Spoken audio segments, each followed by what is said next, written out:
Hi, my name is Juan and this video is my February wrap-up, so I'll be going over all the books I read last month. I feel so lucky this year because for whatever reason, I am loving everything I am reading. And February was another great reading month. I finished 6 incredible novels, all very different. I also have a couple of reading projects going as well, which I am very excited about, but more on that later. So let's get into the books right away. I think I want to start with one of my favorite books of the month, Empty Wardrobes, a 5-star read for me. Empty Wardrobes is the only novel by the Portuguese writer Maria Judite de Carvalho that is currently available in English. The novel first came out in 1966, but the English translation by Margaret Jewel Costa was only published late last year. Empty Wardrobes tells the story of a widow and her teenage daughter. Dora Rosario has to start again after her husband dies, and this novel is about how she and her daughter reconstruct their lives. And it is just delightful. I breezed through this novel not only because it is short, but because I found the writing utterly absorbing. The story is set in Lisbon, where Dora Rosario works as a manager of an antique shop. Her husband has been dead for 10 years, and Dora has only just begun to find her place in the world again. We learn that Dora and her daughter were left destitute when Dora's husband Duarte died, and they were only able to survive thanks to the charity of Dora's mother-in-law, Senhora Dorana. This novel is so good about interpersonal relationships and interdependence. The novel is narrated by one of Dora's friends, whose partner plays a big part later in the narrative. So eventually, her tone and interest in Dora's story makes sense. Empty Wardrobes is a novel about 3 generations of women and how they relate to men in the second half of the 20th century, and I could not recommend it more. Of course, there is a family secret about Duarte that will change the course of the lives of the 3 women. I hope more work by Maria Judite de Carvalho gets translated into English soon. In the meantime, I think I'm going to get her collected works available in Portuguese. One of my reading projects for this year, if you want to call it that, is reading Proust's novel In Search of Lost Time, which has 7 volumes, although some English editions publish it in 6 volumes for some reason. So last month, I read the 2nd volume entitled Within a Budding Grove. It is hard to talk about each of the volumes individually because they are meant to form a whole, so I am aware that I won't feel the full impact until I finish the last volume. But anyway, In Search of Lost Time is about memory. It is based on the narrator's memories about growing up before he became a writer. It is so original that it is hard to define what it is, but I think you can think about it as a Künstlerroman like Jane Eyre, Oranges Are Not the Only Fruit, A Portrait of the Artist as a Young Man. You know, the kind of novel that is about how an artist, often a writer, becomes an artist. I enjoyed this 2nd volume more than the first because the narrator is a bit older, still a child, but old enough to be thinking about becoming a writer and becoming interested in love for the first time. Much of this volume narrates his infatuations with different girls, and the cast of characters expands as well, and we are introduced to Albertine, which will be a bigger character in later volumes. The narrator's milieu is the French upper class in the late 19th and early 20th century, and he can be more than a bit insufferable and incredibly pompous because of it. Having said that, In Search of Lost Time is a masterpiece and a beautiful reading project to sink your teeth into. I wouldn't think twice about reading it now that I've read the first 2 volumes. The idea is to continue and try to read 1 new volume every month until I am done. I say this just in case any of you are also reading it or want to read it, so you can read along with me or at least know approximately what months I will be discussing each of the volumes in my wrap-ups. Next, I have The Accidental Tourist by Anne Tyler. I really liked it and had a good time reading it, but in previous months I had read her novels Breathing Lessons and Dinner at the Homesick Restaurant, which I loved so much. I devoured The Accidental Tourist and would recommend it to everyone, but I must say that I just didn't like it quite as much as the other 2 novels by Anne Tyler that I have read recently. So what is this novel about? Well, in the wake of an unspeakable tragedy, a middle-aged couple split up. After their 12-year-old son gets murdered during a holdup, Macon and Sarah Leary decide to break up. Macon is this novel's protagonist, so we get his point of view on things, and he's quite an interesting character actually. Macon is a travel writer, although he doesn't particularly enjoy traveling, and although he's just as devastated as his wife after their son's murder, she feels he's not giving her the support she needs. Now thinking about it, The Accidental Tourist is probably just as good as the other novels by Tyler I have read, so I hope you give it a go. It is a delicate novel. I love the experience of reading this and her other novels, and she's so prolific that I have plenty to choose from every time I want to replicate the experience. I like Macon as a character because he's so methodical. I don't think I am quite like that, but I do appreciate having a quiet life, so it wasn't difficult for me to empathize with him. I will not spoil the novel, of course, but there is a character named Muriel that comes into Macon's life now that he's single, and she does things in the novel that made me mad on Macon's behalf. The Accidental Tourist is a 4-star read for me, and I think the reason I didn't give it 5 stars is that the son, Ethan, and his death only seems like an excuse to have this couple break up. Ethan is not a fully realized character even when he comes into the book in the form of flashbacks, and his death just seems to be a premise for the novel, so it just doesn't completely work. A bit about my background that you might not need to know, but I think it's relevant to my response to the next book, is that I was raised a Catholic, but largely non-practicing. Inevitably, that influenced my response to The Gospel According to Jesus Christ by José Saramago.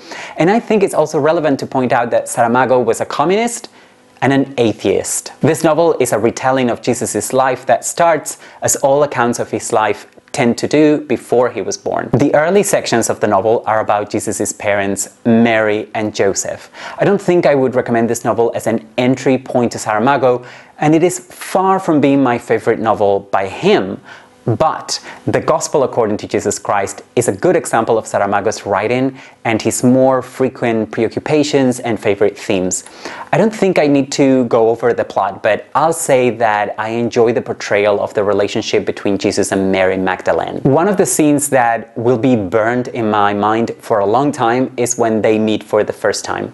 I wasn't shocked by this novel. Its tone can be slightly irreverent at times, but nothing more than that really. So I think that Christians can also read it and enjoy it. The Gospel According to Jesus Christ is an engaging novel about faith and humanity, and it is also refreshingly written from a rational or rationalist and modern perspective.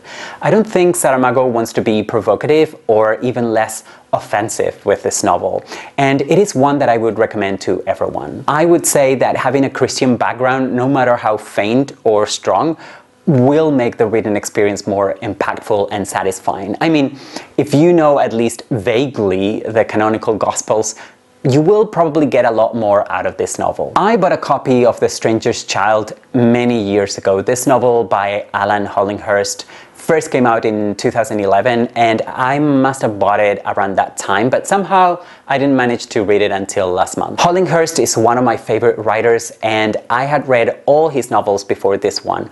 I talked about my favorite of his novels in a recent video that I'm going to link here in case you're interested. In The Stranger's Child, there is a central presence, which is the fictional poet Cecil Valence.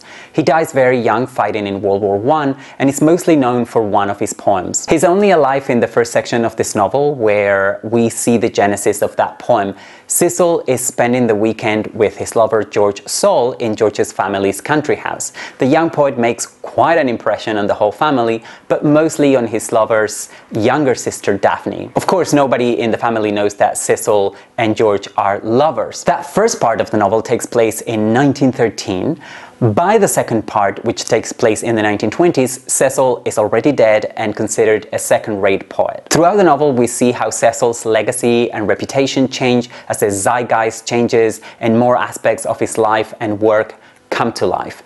New main characters also enter the scene, like the bank clerk Paul Bryant and the private school teacher Peter Rowe. At a certain point, Paul decides to write a biography of Cecil Vance and will uncover unknown aspects of the poet's sexuality. The Stranger's Child is a tremendously ambitious novel. It has 5 sections, each divided into several chapters. Each of the sections is set at a different period. this novel spans several decades of the 20th century, and the gaps between the sections encompass many years or decades. One of the best things about this novel is that the reader always knows what is happening, who the characters are, and how they relate to each other. That is how well written this novel is. Hollinghurst drops us in the middle of the action, offers minimal exposition, and yet he manages to situate the reader where he wants them. After reading the first few lines of every section, I could work out where I was, and if there was any room for doubt, only a few pages later, everything would come together. Also, the scenes, particularly those where there is a build-up of erotic tension, are very good. It is just a pity that there is less of that in The Stranger's Child than in his previous novels. So no question, Hollinghurst can write brilliantly, but my problem with this novel is that the stakes are too low for a novel of its length. The paperback edition has 576 pages, and to be frank, I was bored a lot of the time. I loved the first section where we meet Cecil, George, and Daphne, and I also loved when Paul meets Peter later in the novel.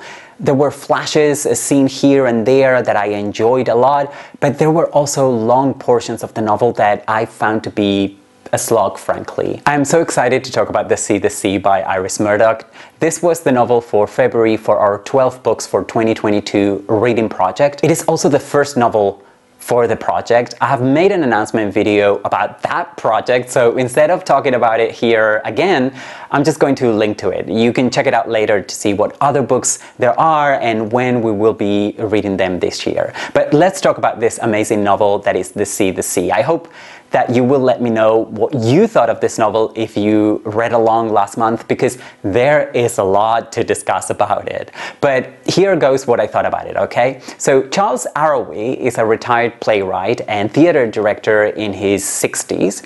He was quite a tyrant at his job. He never married, but had love affairs with different stars. The novel's early sections are written as Arrowby's memoirs, starting from the moment he arrives at his big, drafty house in a remote part of England's coastline. The nearest village is so backward and isolated that Arrowby must send for wine because he seems to be the only person in the whole area who is sophisticated enough to drink wine. Arrowby seems to want peace, but that is not what he's going to get here. People from his life keep showing up, sometimes literally at his doorstep. And that wouldn't be such a problem if Arrowby wasn't one of the most egocentric and self-involved characters I have ever read about in a novel. One of the people who show up is his first love, and from that moment on, he's determined to win her back. There are several problems with that though. One of the problems is that she's married to another man. But more important than that, Arrowby is not really in love with her. He's in love with the idealized image he has conjured up of her. And here is one of the most brilliant things about this novel. Even though the novel is narrated by Arrowby, there are some flashes of the less than ideal real Mary Hartley Fitch. So we can see how deluded and self-centered he is.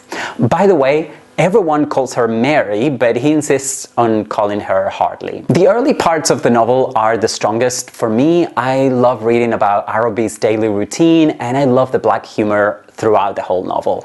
Perhaps the most important visitor to the house by the sea is Arrowby's cousin James, who is a Buddhist, and in many ways, Arrowby's opposite, a virtuous and kind man.